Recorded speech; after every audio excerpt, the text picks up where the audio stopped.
based on what happened in the first 10 minutes, you probably look back, but I think it was a good decision. I think that was the consensus. I've always been someone who was in favour of playing into win the first half, but disappointing from our perspective to concede 2 tries in the first 10 minutes, 3 tries in the first 20, all of which came from our mistakes.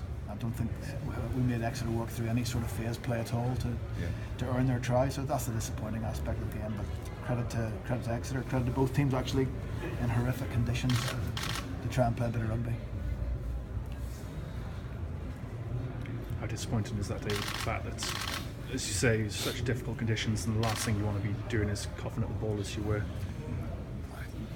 Nobody ever likes to see mistakes, but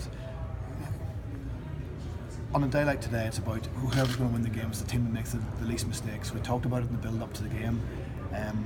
The conditions just make that even more important.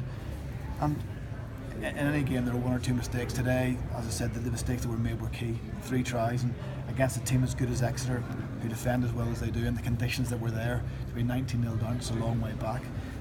But again, we showed real character. We fought hard. I thought we played some good rugby. We were able to keep the ball through all the phases. But yeah, 19-0 down against a team that defends as well as that, it's hard to go back. And they came up the other end of the pitch as well, where you had a chance to perhaps claw your way back in with driving lineouts. That's probably the most disappointing part of the first half. We had 2 5-metre lineouts, which we didn't win either of them. And I think we all talk about when you play against the best teams in the Premiership, every opportunity that comes along, maybe not everyone, but you've got to give yourself a good chance.